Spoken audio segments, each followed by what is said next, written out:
What's good, YouTube, and wherever you might be listening? This is Cody. I'm here with episode 17 of the Twin Towers podcast. I got none other than my boy Eamon back here to do his thing, and let's get it popping, baby. What's going on with you? I was trying to figure out why you're rocking the 1-7 Doug Williams jersey, but I guess now I have my answer. Yes, I've been trying to do that, coinciding with the episodes. Now, here's the thing about that.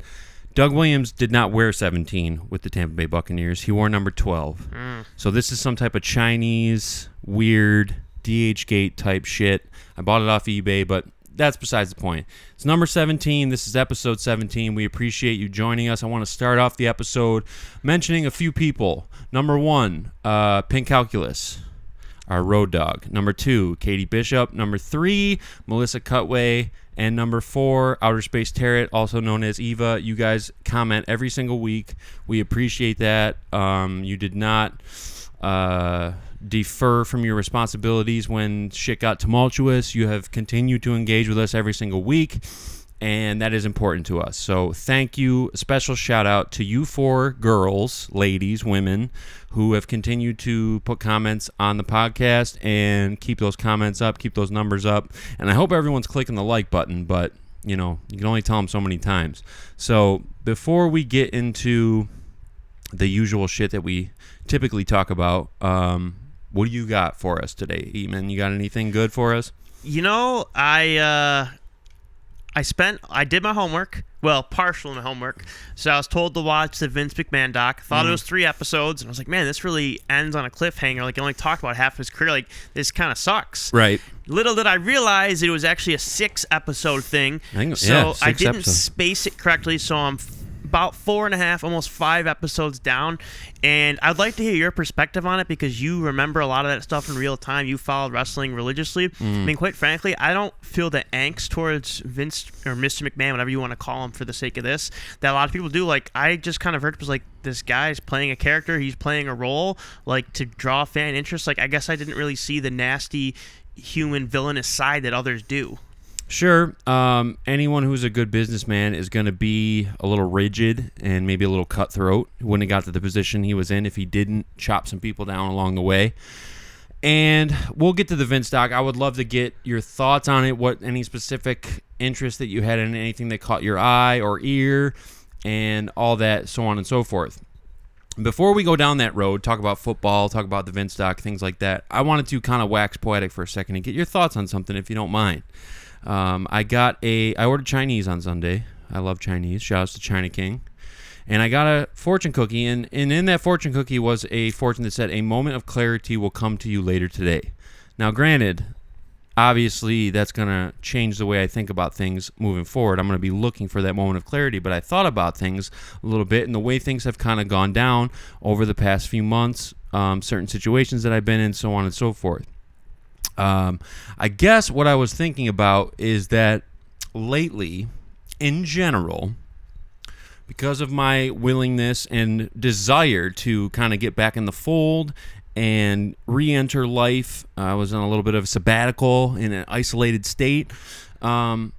Personally reflecting on some of the things I've done, chose to do, I feel I've been a little flippant and perhaps even careless with how I choose to spend my energy, who I choose to trust, who I choose to let into my home, who I choose to rely upon, who I choose to let into my bed, even, things like that. And I think that you might see, moving forward, as we enter fall, it's a little cold and crisp outside, good football weather, you may very well see, maybe not on this show, certainly not in our group chat with Du Bois, but you may see overall a more guarded, cerebral version of Cody moving forward. I can't see how that's anything but a positive. I would have to agree 100%, because what I've learned and what I've realized upon reflecting is that, you know, I like to be the guy who speaks his mind. I like to say the things that no one else will say. If there's an elephant in the room, if there's an awkward situation, I'm going to point that out and pull it up. And that's really just a coping mechanism, really, for me, because I feel awkward and I want to bring that shit up. And I always tell people how I feel, what's going on. I'm always very upfront. But what I've learned in time is that those things not everyone has the same attitude towards that type of stuff. And when you do express yourself so vividly and so outwardly, you can have those things twisted and used against you. And I think it would be wise for me moving forward, having learned what I've learned over the past couple months, to maybe be more careful and not necessarily, shut shit down at the mall, as Drake would say, but just kind of be more careful about how I express myself, who I'm trusting, who am I giving information, who am I letting my true feelings known to, because the fact of the matter is that sometimes people, whether for personal reasons, professional or other, they have different motivations than you. They might have an ulterior motive, and if you are always showing your cards, per se, that can be flipped on you in a big way. So I think that you might see me start to recoil a little bit and be more measured in how I choose to express myself. I think that would be a good move for me. So I do want to ask a question about this. Was this a gradual thing that took a lot of time and it was kind of like a ship changing directions, was very slow and steady, or was there just one specific instant that made you just do a complete 180? It's been a slow and steady ordeal. I've been noticing things that have been popping up. I've been noticing it's something that has been brought up on the podcast before, and it's something that I've kind of feel like, at least, that I've dealt with all my life. And this is kind of, it's going to sound cheap when I say it, but, I generally speaking, despite my prickly exterior and the way I choose to handle certain things, being very open and direct, I'm a pretty nice and polite person. I generally want people to like me. I try to be good to everyone and treat everyone with respect. But on the flip side of that, I guess what I've noticed is, I don't go out searching for problems. My life is a very drama-free ordeal. I don't have drama in my life. If there's anyone who's bringing that, I will move away from that. But I've noticed over the course of my life, over the past 20 years so or more, I just run into issues with people. And I'm curious if you have any insight on that, why you might think that might be. But I just, I try to be myself. I try to give people the benefit of the doubt. And I don't necessarily care, per se, if anyone likes me or not. I want them to like me, obviously. I want to be a likable person. I want to get along with people. But shit seems to show up at my doorstep, whether I ask for it or not. And I think part of that could be in relation to what I was just speaking about, being so open, speaking my mind so often and sometimes carelessly. And I think it would benefit me in the long run, in all situations, to be more measured in that regard. And to answer your question, it wasn't necessarily something specific. It's been a compounding issue of several different things that have led me to this point.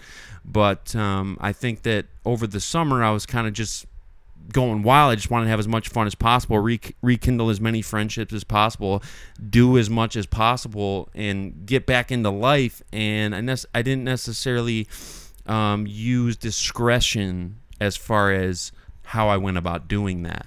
And it has caused me some headaches. So I guess I'd ask, when you're doing that, and I don't know the answer to this is a genuine question, there's expressing your authentic self, which people who like you are just going to be naturally drawn to, and then there's doing crazy stuff for attention or a cry for help, which I'm not implying you're doing, but I think that's what the motivation you have to ask when you're doing something. Am I doing it because this is just who I am and I want people to see the true me, or am I doing something crazy for attention because I don't feel like I'm getting attention? And that's where you could probably do the difference. If I've been a contrarian in my life in the past, and I've kind of stopped myself, whoa, do I actually have this opinion, or am I just doing it for attention? And then when I'd realize, I don't actually hold this belief, I'm just doing it to be different. Sure. That's when I've stopped myself. So when you're about to do something, for lack of a better term, outlandish or a little bit out there, ask yourself why you're doing it. If you're just want to tell everyone you love the Bucs, that's one thing. If you just want to sit there and tell everyone that Josh Allen sucks because you want to get under the skin, your motivation at that point is probably just to get attention. Of course, and there's no secret. Anyone who's known me for a long time will recognize that I like to fuck with people. I like to push people's buttons, of course. But generally speaking, across the board, I'm straightforward and direct out of respect to the recipient. I want people to know how I feel about things, but there is the other side that you're bringing up that's very valid. I do like to fuck around people. I like to push people's buttons, see if I can get them off kilter a little bit, and I just think that it's causing more stress and negative situations for me than need be.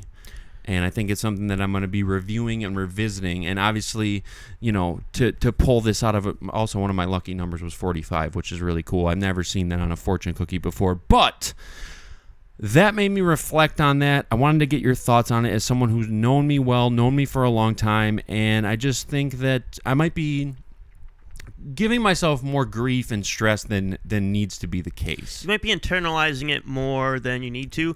And a lot of times when you have something going on in your life, like something very innocent that wasn't a big deal, you could take to be a bigger thing.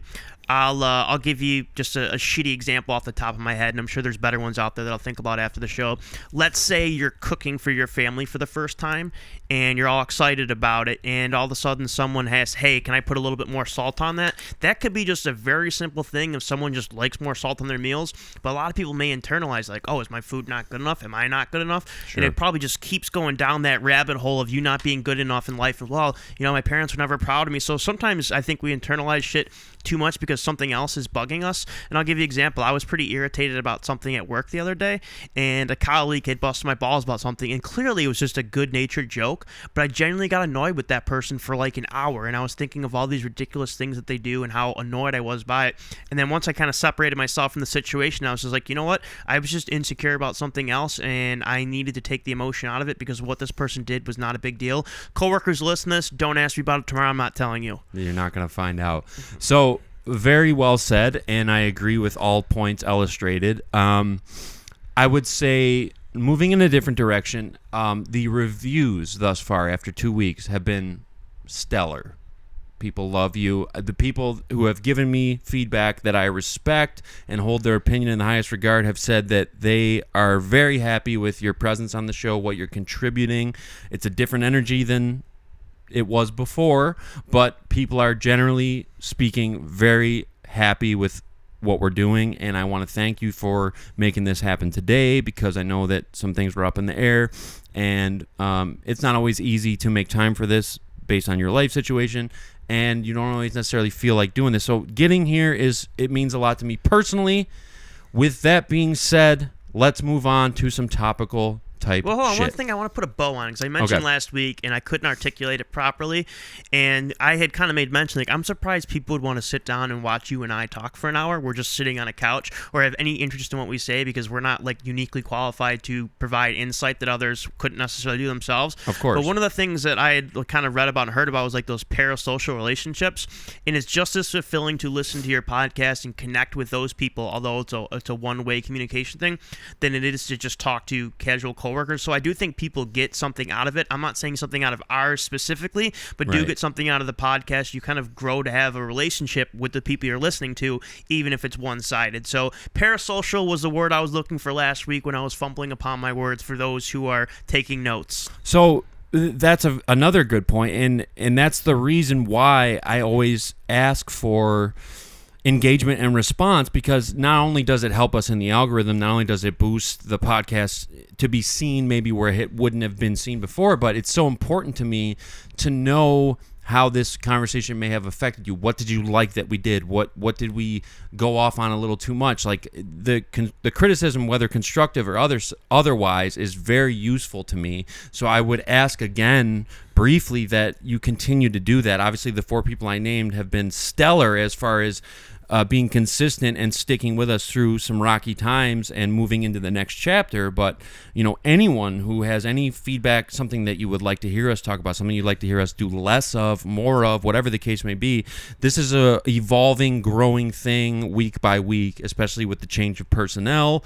And I don't know, 17 weeks, it's not a long time in the big picture, but to sit down in front of this camera 17 times in a row every single week, that's something that I'm very proud of. And it's a priority for me to continue to do so. And the feedback that you guys give, whether it's positive or negative, is always taken very seriously. So rest assured that if you do leave a comment and you have something to say, regardless of who you are, what your standing is, whether I know you, whether I don't know you that well, I take it very seriously, and it can contribute to how we kind of shape the show moving forward. Well, and I don't want you to sell yourself short. One of the things that I think would be a criticism of you is that you always have these grand ideas and it's very well planned out, but I think once it gets to a certain point, you kind of hit a wall and just lose interest in it. Definitely. And if you were to give me an over-under of podcast episodes you would do until you kind of get sick of it and move on to something else, I probably would have said 10. And the fact that you're still hammering away at 17, the fact that adversity came, the fact that you had a co-host where things just didn't work out, who's at fault, completely irrelevant, but the fact that you kept going, I think kind of shows that there's a change in you. The only thing I would talk about with your flippant change is don't let the pendulum swing too far the other way where you're stifling yourself and you're scared to say anything because you don't want to alienate somebody, because then that kind of ruins the Cody Butler experience. I agree with you on that. Again, that's the third time I've agreed with you this episode, which is unprecedented. And real quick, because it was brought up, only because it was brought up by someone who's watched every episode of the podcast and has been here since day one, and who is without a doubt our number one fan, Pink Calculus, had brought up the situation with the person who used to be the host of this show. And what I will say about that briefly, I'm not going to touch on it very long, but everything I said when I did a solo episode, you can go back and watch that if you want to, is still 100% true. I have not been able to communicate with him. I forecasted that I would be seeing less of him lately. I haven't seen him since. I forecasted that things would be getting crazier from this point out. They wouldn't be getting easier. They would be getting crazier. They have. And I praised him, did basically a tribute to him, and hoped that he would be back someday, and that's still the case. Maybe you should be writing the fortune cookies. 100%, I should. If I was to look into the future in a fortune cookie type way, I would not expect a original Twin Towers reunion show anytime soon, based on what I'm seeing. But out of respect for that situation, I'm not going to speak on that at length. Things could happen that could change that. And, decisions will have to be made that are very important. But with that being said, I'm extremely happy with the fact that we got over that hurdle and we have established something new and exciting here. And I don't see any reason to get caught up in the muck of why things went south and why we had to make that change. It's just not important. And it's not to be secretive or deceptive in any way. It's just the simple fact of I really don't know all the details right now. So when the time comes, if the time comes to expand on that, rest assured I will do so. But for now, we're just doing what we can and trying to put out a good show each and every week. So with that being said, and moving forward into trying to do that, you kind of got to be my eyes and ears for NFL football moving forward, because unfortunately I have professional tasks that need to be completed on Sunday. I couldn't watch a lot of the games, but the Bills, again, lost the game. The Texans are a good team. There's been criticism of McD and how he handled the clock management and things like that. But on the whole, I think that Houston's a team that they'll probably see again. I think it's very obvious that they do need help at receiver. We've been saying that here for weeks upon weeks, months upon months, and it's becoming clear to the Mafia that might actually be a real thing. So what were your thoughts? I don't know if you saw the game, watched the game, saw how it went down. What do you think about it? Yeah, so I had a strong rooting interest for the Bills. Obviously, the Texans are in the same division as the Titans, and it's looking like we're never going to catch them and win the division. So even that, I mean, the Bills lose in Houston to one of the best teams in the AFC on a last-second field goal. Even in defeat, I don't think this is something where you feel terrible about the team. There was some glaring holes at receiver. Like, I'm not sure the Bills have anyone who absolutely terrifies you. That being said, it was a competitive game against a good team on the road, so even the lows, while they don't feel great, could be a lot worse. You could be the Titans and have no answer at quarterback. You could have a terrible defense. You could have a coach who, like Nate Hackett on the Broncos when he was there, like, who just shouldn't even be in the league. Like, the Bills are going to be in contention come playoff time. Do I think they actually are the type of team that could win 4 tough games in the playoffs? Probably not. But there's a lot of parity in the sport, and there's no dominant team that you should be absolutely terrified. I mean, even the Chiefs, yes, 5-0, but it's not like the Brady Patriots 16-0 team. Like, there's some holes on that team as well. That's what makes football a lot of fun, is that the salary cap has kind of led to teams having imperfections, and it's all about exploiting the other team's imperfections and trying to find the right matchups for yourself. Definitely. The big news in the past couple days has been, I don't know how to say his last name. It's some Lebanese name. Robert something, Saleh. Saleh fired from the Jets. The Bills play the Jets on Monday. I think this is probably a perfect time for them to play the Jets. If you look at the division, just speaking honestly and candidly, I think the AFC East probably the weakest division in the NFL this year based on, from top to bottom how teams are looking right now with what's happened to Tua, and the Patriots are, as we've discussed, in rebuild mode. They're going with Drake May this week, and then the Jets just fired their coach. So I think good time to play the Jets. They're probably going to be, if anyone's going to be on Buffalo's tail to win that division, it's likely the Jets, just based on their roster, their defense, and the fact that they have Aaron Rodgers. But if they lose to them after firing their coach, maybe might be time to flip out a little bit. I never want to push the panic button, but as far as I'm concerned, and you guys can tell me if you disagree, but the Bills' kind of mindset going into all these seasons has been kind of Super Bowl is the goal. We have the ability to do that. We know we can get that done. That's what we're looking at. We don't want to just make the playoffs. We don't want to just win the division. We think we can compete with any team, and we can win the Super Bowl. And if by chance they happen to lose to New York after just firing that coach, I don't know if that's going to be in the cards. So let me ask you a question, and this is kind of a rhetorical question, but it's one I like to ask regardless. If the Bills lose the game Sunday and they're 3-3, are their goals for the season completely over with? Not necessarily, because when you look at it, when you break it down, they're 3-3. The division is weak. You still got Josh Allen, which is always going to give you, as you've said many times, a puncher's chance. And I don't think that they're out of the race by any means, but when you start to match them up with other powerhouses in the AFC, like the Chiefs, potentially the Ravens, I'm trying to think of who else. I mean, the Texans would be in that conversation. Yes, the Texans too. And I would say that I brought this up in our group chat, but I think that the pendulum has kind of swung the other way, where the AFC seems to be down this year. You got the Jags have kind of been struggling really bad. The Browns are kind of shit. The Bengals are 1-4. Their only wins against Carolina, and the Chiefs at 5-0 are still having their problems. The NFC has a lot of surprise teams. You got the Falcons on the rise. The Commanders are 4-1.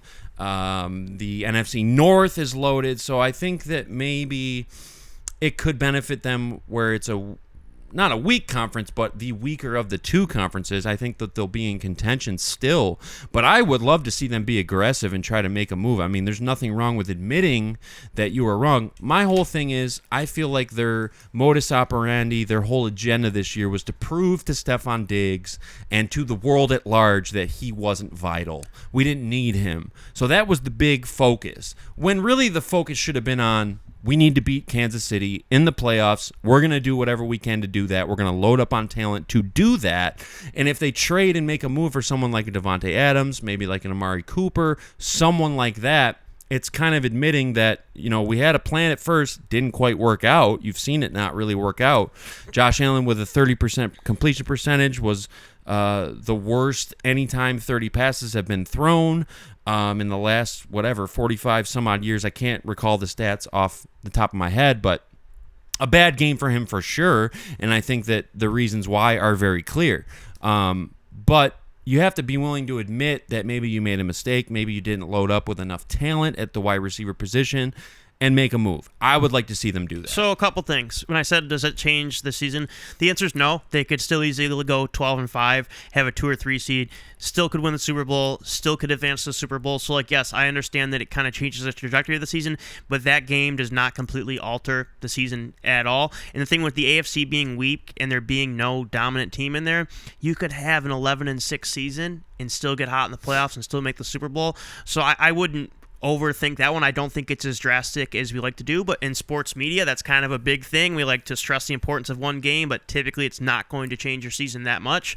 What I would say is, and I think you've kind of had a good point here, is you don't want to have the same mistake beat you twice. And what I mean by that is, okay, maybe you traded Diggs and maybe you think it's affecting the season. You don't want to be so stubborn to prove your point that you neglect to make another move. Like, once you make a mistake, it's like a sunken ship or sunk cost, whatever you want. Just be done with it and make the right decision. Don't be so attached to being right on that you continue to bury yourself even further. And I don't know if the answer is to go out and get a superstar receiver. Maybe somebody comes along like a Keon Coleman ends up being a lot better as the season progresses.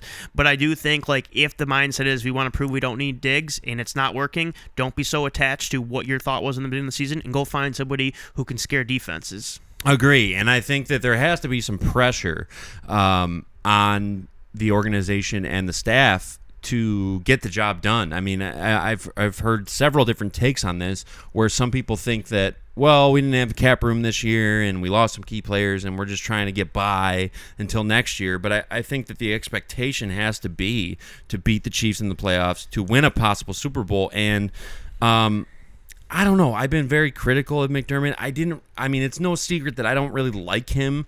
Ever since the Tyrod Peterman move, that soured me on him in a big way, and there's been several blunders since. There was the Hail Murray, there was 13 seconds, there was this ordeal here in Houston, and I mean, at a certain point, you do have to cut your losses, and I respect what he did as far as turning the franchise around from a laughingstock to a legitimate playoff team, but I do think that the clock should be ticking on him. I think his seat should be heating up, and if they struggle this year and can't get the job done, it might be time to look elsewhere. I don't know if I buy the whole rebuilding mode, we're shooting for the next year type talk. I think anytime you have a top 3 or 4 quarterback in the league, you only have that window for so long. Josh Allen's not going to play 30 years. Patrick Mahomes is not going to play 25 years.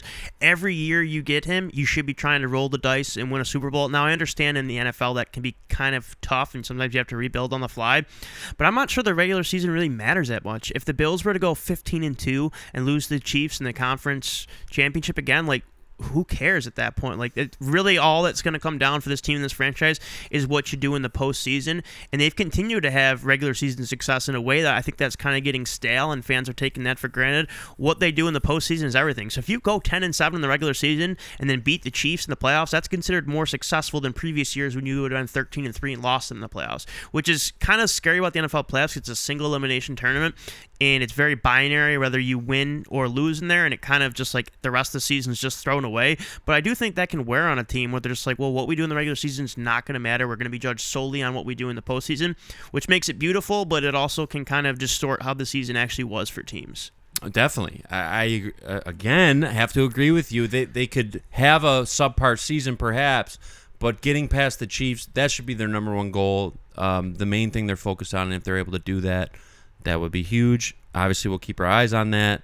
As far as the Jets situation, coach got fired mid-season, between week 5 and week 6. That's a tough thing to go through. I didn't really see them necessarily being a force in the AFC, but certainly with Rodgers coming back and the defense that they have, you would assume that they may compete. Obviously, I draw parallels with that situation to Brady in Tampa often. It's not going to pan out the same, clearly, but there's always that kind of, not necessarily hope, but just that idea that maybe it could. But I don't think we're going to see that necessarily.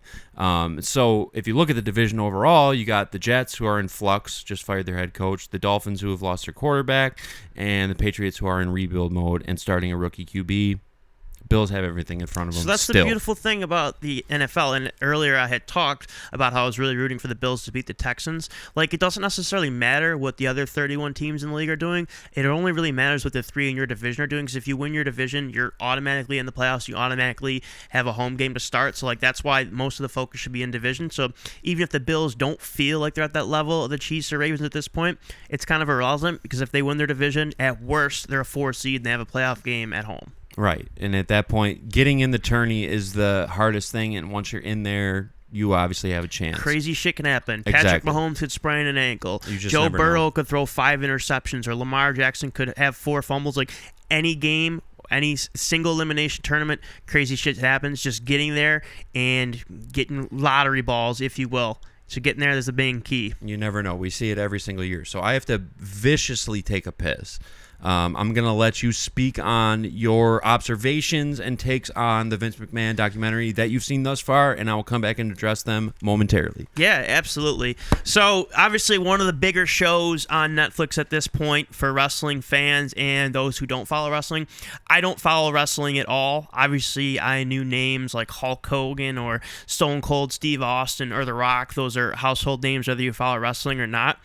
Going into it, I had known that Vince McMahon, the CEO, or I guess former CEO in this case, of WWF, was considered kind of a villain, kind of considered a bad guy. So I went in with these expectations that he was just going to be this horrible antichrist. And the more I watched the documentary, the more I kind of thought like, no, this guy's just a great promoter. He's creating a character that people like to root against, but he's just a good businessman. Now, I will say that I haven't completed the doc, and there may be some stuff that come in the last episode that makes me eat my words. So I am saying that while acknowledging that I haven't finished it. I guess the one thing I would ask you, Cody, and I kind of laugh at this because the wrestling fans I know are really intelligent, cerebral people, but when I watch the document, it seems like the people from Idiocracy, like clearly what they're doing is staged. Like he wasn't actually cheating on his wife in the storyline. The thing I'm referring to is when he was pretending to have an affair with Trish Stratus, and they were poisoning Linda, who would be Vince McMahon's wife, and all the fans like thought he was a scumbag for cheating on her. Like, are you people that not even that stupid where you don't realize that this is just theater? Well, you know what's crazy about that, and I can speak on this having had experience in the wrestling bubble for many years at this point. It's not usually the people who follow wrestling and who know the deal and who watch it every week who have those takes. It's usually people from the outside who come in and see Vince making out with this hot 26-year-old fitness model, and they have a problem with that. Most of the people who watch wrestling week to week, who are into the dirt sheets, who are into the storylines, they understand the point that's trying to be portrayed, and they let themselves suspend disbelief and get into that. So generally speaking, the people who criticize that and who use that as some sort of, knock against Vince is not usually coming from within the bubble. As much as, wrestling fans has been portrayed in South Park and so on and so forth as complete idiots. I mean, most people nowadays who watch wrestling understand what it is and what it's supposed to be. It's really no different than watching a movie. It's no different than watching a series. These people are playing characters. They're executing storylines, and that's what it is. It's like a live-action stunt show, and that's kind of the end of it. You don't really take it that seriously because it's not meant to be taken that way. But when people try to critique Vince's actions, especially in light of these allegations, and I will say that in episode 6, you're going to see some shit that's probably pretty disturbing that might change your take on this whole thing, because what was alleged was, in fact, quite disgusting and shocking, actually. But generally speaking, the people I know that are wrestling fans, the people I've engaged with, they understand the score. Like, they know what's up. It's the people that don't really follow it that kind of get mixed up and muddied with what's real and what's not. And I don't know that we've ever seen a promoter, per se, that willingly and obviously plays a character on TV. Like, there's people like Don King and Dana White and so on and so forth. They might be performing on some level, but generally there's a very strict line between performance and business, whereas Vince was a heavily utilized on-screen character that was a huge part of the show, and so it's hard for people to differentiate between what they saw on TV, that evil heel Mr. McMahon character, and who he is in real life. Now, I'll say that obviously the allegations in episode 6 might change your mind. That's a huge part of the story, but yeah, Vince is a genius businessman. He's one of the best heels, villains, as they would say, of all time. And he was the top heel in the most profitable, popular era of pro wrestling of all time. And I think that it's easy to grab those screen grabs and little clips of things off TV that he did at that time, but you have to understand that he was trying to be the most despicable, hated person on that TV show at that time. So, I mean, you can't really equate that with his real life behaviors, even though there is some overlap. So there was some I think like taking those little snippets and getting offended about, that's kind of a microcosm of society in general. There's a couple of podcasts I listen to where I'll listen to the whole episode and there'll be context of it, and then I'll see something online that says Bill Simmons said or Ryan Russillo says, and like clearly they were joking and they had said the context around their joking and they were just making fun of a ridiculous take. So I don't think that's exclusive to wrestling. Sure. As somebody who didn't really care about wrestling and always just thought it was silly and like this is all staged, like who gives a shit, like I found it super compelling. Like some of the characters and some of the stuff they said was super interesting. Like Stone Cold Steve Austin, I always just thought he was like this buttoned up, like nice religious guy. I didn't realize that he had kind of started as like kind of a villain, kind of a badass, kind of a foul-mouthed southern hick, if you will. And it's funny, when I was watching this and watching some of the promos and things they would say, I was like, oh, that sounds exactly what Cody would say. So I never realized how strongly wrestling had influenced a lot of your mannerisms and a lot of the things you did. I knew it was relevant. I just didn't know it was that relevant. But after watching some of the doc, like I'm more compelled to kind of go back and watch some of those characters in real time. Like I thought Triple H marrying Vince's daughter, I thought some of that was like uncomfortable how far Vince would go with his kids. But at the same token, I was like, would you rather have a guy who's too invested in doing some things a little outside the lines with their kids, or someone who just completely ignores their kids and is always working and never pays attention to them? So part of me respected, like he really got his family involved here, even if he did some sexual things involving his daughter that might make people uncomfortable. If the alternative is completely ignoring your kids and not being a factor in their life, like I think I'd lean the way he did without knowing the allegations from episode 6. I'll add that. Sure. The big thing with Vince, and several people have said this, Jim Cornette, any wrestlers that have worked there, is always that Vince will never ask you to do something that he wouldn't do. And there's this legendary kind of clip that's kind of grown in importance over the years where they were going to have Shawn Michaels at WrestleMania 12 come down on a zip line for his entrance, and there's footage from earlier in the day of Vince coming down on that same zip line. And if you look, Vince, even in his late 40s, early 50s, late 50s, and so on, was willing to perform and do crazy stunts and do crazy things. And when you're working for somebody like that, that has to be inspiring on some level and make you want to go all out. The same thing with his son, Shane McMahon, is known for doing the most ridiculous stunts of all time, falling off of really high structures and doing all these crazy jumps and moves and all that type of shit. I don't know. Just thinking about his legacy as a businessman, it bugs me, honestly, to see what's going to happen to his legacy, because ultimately he's going to be tied to these allegations and he's going to be remembered for those things. But as far as a promoter and as far as what he was able to do in the late 90s, early 2000s, even something that flopped like the XFL, which completely flopped, only had one season, didn't take off the way they expected, just the delusions of grandeur, even if you want to call it that, and the aspirations to do something like that and make a new football league and take on something as prestigious and solidified as the NFL, like those type of aspirations and willingness to go out on a limb, like I can't help but admire that. And I've always admired Vince McMahon as a one-of-one type of guy. I've never seen anybody quite like him, never seen anybody who's willing to do what he does, and never seen anybody build an empire like he was able to do. And it's just unfortunate that I'm glad the story's being told so that people like yourself and others who don't know all the details can get a glimpse of what, you know, I grew up watching and how important that was to pop culture, because from 1997 to 2001, 2002, wrestling was part of pop culture. It's not necessarily anymore, but I mean, it really was that popular.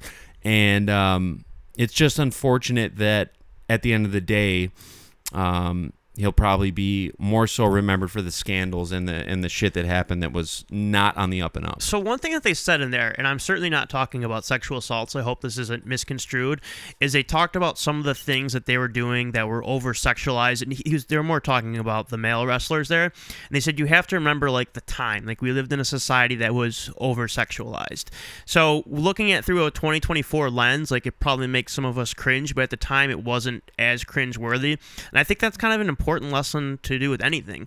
Like my daughter was talking about a historical figure the other day and said like he's a bad guy, and I said yes, if he was doing exactly what he was doing in 2024, he'd be considered a bad guy. But you have to remember, in the early 1900s, times are different. I'm not excusing this type of behavior, like it's still not acceptable, but if everybody else is doing it, it's a little bit more normalized. Like drinking and driving, like when our parents were growing up, it certainly wasn't something that was celebrated, but it wasn't as big of a deal. Once they kind of realized like what it could lead to and the crashes and all the horrible things, that's when there started to become a negative stigma around it. So you just have to remember the time frame when you're discussing that type of stuff. No, I agree.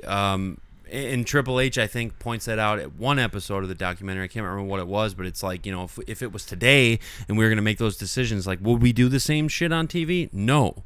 But who's worse, the people who do it or the people who love it?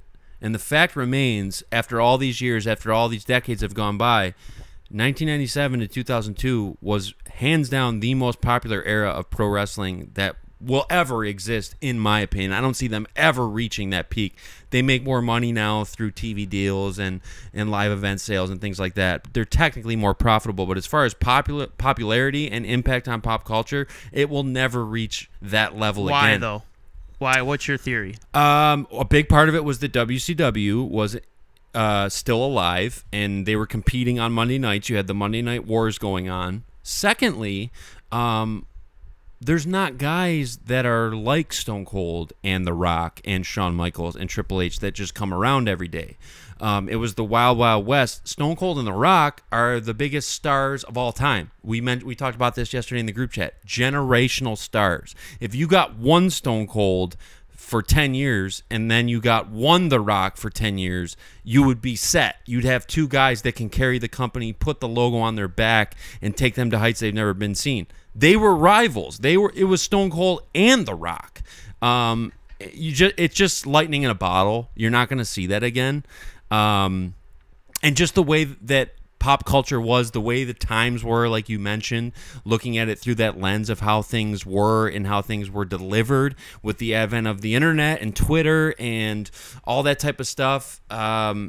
It just, like I said, couldn't put it better than saying lightning in a bottle, man. Like, they just struck gold with something, and I'm very happy to have grown up when I did and be able to witness that. That type of shit shaped how I looked at life and the way I act today. Like, growing up on the Attitude Era and Jackass and Sandler films and shit like that, that was very important in turning me into who I am and the type of humor that I have. And there's certainly a group of people that would think that kids shouldn't have even been watching that, but I was obsessed with that shit. It was edgy. It was made for the 18 to 34 male demographic, which, nowadays it's more based towards kids, and it was just something that honestly I can't imagine ever seeing again. I can't imagine a hot period like that, a boom period of wrestling ever coming around like that ever again, based on how society's changed. You made an interesting point about how that type of stuff shaped you during your formative years. I can't overstate like how many things like in my childhood that like were big to me at the time have just completely altered how I think about certain things. Some things I've even had to like challenge myself as I got older. Whoa, why do I actually think that? And you just kind of realize like TV shows, sports, just people around, like how much that can completely alter how you view the world. I mean, something like Jackass, like somebody causing themselves self-harm for the sake of laughs, like if you look at that in a vacuum, that's absolutely stupid. Yeah. But we saw how famous those guys were and what a reaction they got and how much we all loved it. So it completely changed how we thought about it. If I were to explain that to like my dad or mom at the time, they'd have been like, wait, so you are slitting your toes with a piece of paper? Like, why? Yeah, what does it matter with you? Sandpaper, yep.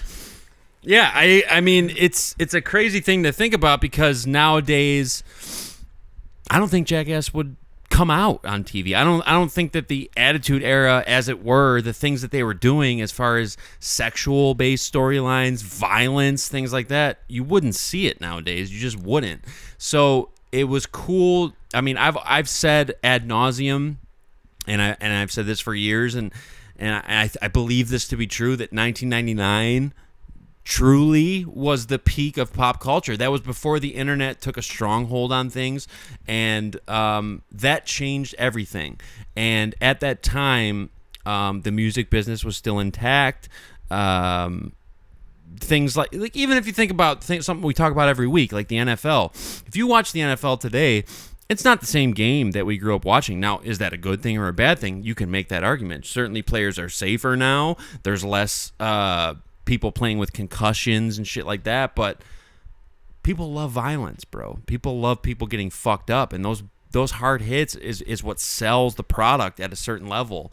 And it's been hard for me to try and adjust to this new world that we're living in, because it's like when things got pushed to the edge and pushed overboard and taken as far as they could go, I loved that shit. I loved it as a kid. I love it now.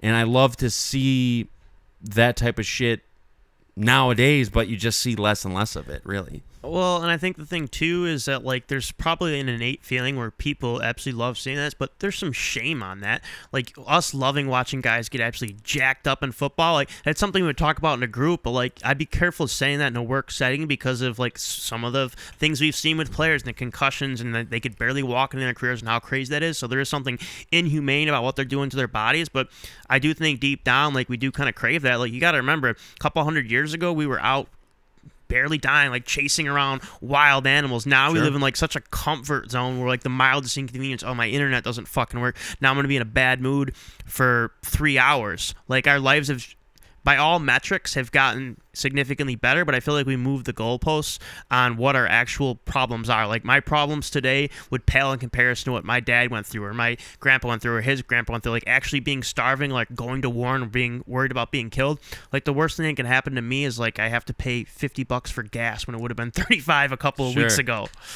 I just think that there's no denying human nature, right? So, like, when you look at the ratings, the TV ratings that someone like Sable, I don't know if you got to that point in the documentary where they covered Sable. And then she came back, right? Yes, she ended up suing the WWE. She ended up coming back. But the point I'm going to make is she was a sex symbol. You know what I'm saying? She wasn't a wrestler. She wasn't a good wrestler. And with the last 5-6 years, there's been this big kind of shift. You see it even with the way that WNBA is promoted. Like, we want people to look at these women as equals in sports and so on and so forth. When a Becky Lynch versus Bayley match puts up the ratings that Sable did, taking her fucking pants down or taking her top off, then I'll give it credence. Because it's like Triple H said, who's worse, the people who did it or the people who enjoyed it, the people who bought the merchandise, the people who tuned in every single Monday night? We want what we want, and sex sells. It's just a fact of life. Well, it's also the demographic of it too. Right. It was males 18 to 34 were like, where's their target demographic? So I'm not necessarily saying that like putting sex symbols on there is the right thing to do, but when that's your demographic, like, it kind of makes sense why they'd be doing it. 100%, dude. I mean, I can think back about when I used to watch that shit, and they would, I mean, they did crazy shit. They did, like, literally now it's treated as a sport. The women are treated as equal as men. They've main evented WrestleMania. They've main evented pay-per-views. There's been an all-women's pay-per-view. When I grew up watching that shit, it would be Sable versus Tori Wilson in a bra and panties match. You know what I'm saying? And I'm not going to miss that. As a fucking 11-year-old dude, I'm not going to miss that. When Sable and Tori Wilson teamed up to pose in Playboy, I mean, that's a cornerstone moment of my fucking life. So it's about who you're going after, I guess. And granted, things have changed. They went public in 2002. That changed everything. They wanted to bring more sponsors on board. But it's wrestling at the end of the day. It's fucking wrestling. It's fucking fake. It's fucking bullshit. It's a show. Just make it as entertaining as can be. If these women go out and wrestle and they have a normal match and it's more entertaining than Sable and Tori Wilson stripping each other down to their bra and panties, by all means, that should be the show. But I just want to see the most entertaining fucking shit possible, and that should be the reason for it. Not any sort of political pressure, not any sort of social justice pressure, not any pressure to fit in to this certain box. It's like, what's going to put up the best ratings? What do the fans want to see? And if it's women wrestling in a serious way and competing like the men do, that's fine with me. But if it's not, then let's not pretend it is and shove that shit down people's throats, because, like I already said, sex sells, man. And when I watch wrestling, I want to be entertained. It's just like any show that I would watch. It's like any movie that I would watch. I want to be fucking taken for a ride. And a little fucking some sexy ladies in there that might make me more inclined to tune in. So if Vince McMahon or his predecessor is watching this, you know what Cody wants. Mm-hmm. So we got about 5 more minutes. What else you got for me? Let's see here. Let me check my list. Shit. We talked about the Vince doc. I mean, we could keep talking about the doc. Like, you seem like you're a wealth of knowledge for it. Like, you have. Well, I'm happy that you got to see, and I talked to Angelo about this as well. I'm happy that you got to see what the Montreal Screwjob finally was, because in my opinion, that's one of the craziest things to ever happen in sports. Like, to see a guy get double crossed on live TV on pay-per-view is insane. So let me ask you something. Did the viewers know that's what happened, or No. is that something? Okay. No. So when Vince McMahon rings the bell, they just think that Shawn Michaels won. But you can see Shawn Michaels has the sharpshooter on him. He pulls his leg, reverses the sharpshooter, and the bell rings. So obviously something was amiss. But as far as wrestling crossing the boundary between fake and real life, we're never going to see anything like that again. And the kind of impact that had will never be felt again. As soon as Bret Hart left for WCW, that moment with Bret spitting into Vince's eye, that turned Vince into the heel villain Mr. McMahon character who will screw anybody over. And then you got the perfect hero, Stone Cold Steve Austin, who doesn't take any shit from anyone. And you got Vince, who's willing to screw his guys over to get what he wants. And that just led to, again, record-setting attendance, record-setting merch, a popularity level that we'll never see again. So let me ask you something. So, and maybe I just don't have the attachment to wrestling that you have. Let's say that the Bills are playing the 49ers in the Super Bowl, and Roger Goodell calls and says, hey, make sure you call a holding on every Josh Allen pass. Okay, clearly screwing over the Bills, but this is a sport which does not have a predetermined outcome. Mm-hmm. With wrestling having predetermined storylines, like, who cares who actually won? I don't understand why that's someone getting screwed over. Because here's the thing. When you have the belt in wrestling, when you have the World Heavyweight Championship, it doesn't mean that you can beat everybody. It doesn't mean that you're stronger than everybody. It doesn't mean you can whoop everybody's ass. What it means is it's almost like a Best Actor Oscar award. What they're saying as the company by putting the belt on you is saying you are the perfect guy for this role to be our heavyweight champion. You will draw the most fans in. You will sell the most merchandise. You're going to be the face of this company. And Bret Hart, the way he felt about it was that in Canada, he was looked at as a hero, and he hated the fuck out of Shawn Michaels. These are two fucking alpha males who just hate each other. It goes back a long ways. It's a professional rivalry. It's two of the very best talents at their time. You're talking about like I'm trying to think, like a Tom Brady and a Peyton Manning. Like, it's two guys who are just at the top of their game. Shawn Michaels is a loose cannon. He wants to take wrestling in a different direction. He wants to be more real, more raw, more edgy. Bret Hart is a traditionalist. He is a technician. He wants to keep wrestling the same. He wants to be heroic for kids. Shawn Michaels wants to fucking come out and stuff his jockeys with socks. He wants to come out and do crazy shit. Bret Hart thinks that's bullshit. He thinks that wrestling should be about the competition. It should be about technical action. They just butt heads. They were just opposites. But they were two guys who were so talented in the ring, and their personalities just didn't mix. So then they're taking shots at each other, and that's why wrestling's so interesting to me, because when you're doing promos and shit, you have to hit on real life shit. Like, if you go out there and you're going to fucking cut a promo on Bret Hart and you're Shawn Michaels, you want to say shit that the fans will relate to. Like, you want to talk about how he's boring, how he can't really talk on the mic that well, and how he's fucking lame, and how you're Shawn Michaels, you're crazy, you're a loose cannon, and you're taking shit into the new era. And they just clashed on that level, like professional rivalry to the extreme. And they just fucking hated each other. But then you got to think, how crazy is that? They got to go out and do a fake fight against each other for the WWF Championship in Montreal, and they actually hate each other. It's just an insane situation that you wouldn't find in any other genre of sports or entertainment that is so compelling, because again, you just wouldn't come across anything like that. If two teams play in the Super Bowl, they're playing to win, and they're trying to beat each other. These two guys have to cooperate. They hate each other for real, and someone has to win, meaning the guy who loses has to allow the other person to beat him.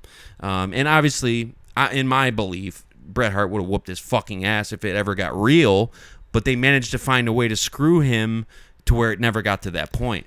So you articulated that beautifully, better than the documentary even did. So listening to that was more informed than the documentary. I have some time constraints here, but one thing I do want to do to close, and I'll leave you to do this, is you mentioned 4 people at the beginning of the show who consider super fans, have been extremely loyal through up and downs. Let's ask them what topics they would like us to cover next week. And obviously, if they're not comfortable giving us one, not a bad idea, but I do think we should reward them for how loyal they've been and how cool they've been with the feedback. And I certainly appreciate it, and I haven't had the same interactions that you've had with them, but if these 4, and you want to name them again, if you guys have anything you want us to discuss, more than happy to do so. I'm probably not going to be as formative as you'd like, but I could certainly try. The 4 people are Pink Calculus, Katie Bishop, Melissa Cutway, and Outer Space Tarot, also known as Eva. As a reward to you, and look at this guy coming up with these fucking great ideas. As a reward to you, if there's anything that you would like to hear myself and Eamon discuss on episode 18, the Peyton Manning episode, we will do so. So we look forward to your comments. We look forward to your criticism or whatever it is that you bring to the table. Anyone who is not in that group of 4 people who watches the show every week, we would like to see some new faces in those comments. I'm not going to lie. It would be cool to see some new people chime in. But as a reward to you 4 loyal fans, you bring the topics, we'll cover them, because that's what we do here on Twin Towers Pod. So I know you got to go. It's 7:42. We're over the time limit. I appreciate you very much. And we'll see you next week. Else to say? Just see you next week. See you next week. That's Twin Towers 17. We're keeping the streak going. We will be back next week. Thank you to Eamon. Thank you to myself for always doing what's necessary. And we'll be back next week. Love you guys. Love you, Planes. Take care. Adios. I really got to bounce on, man. Thank you, man. Thank you. I appreciate it.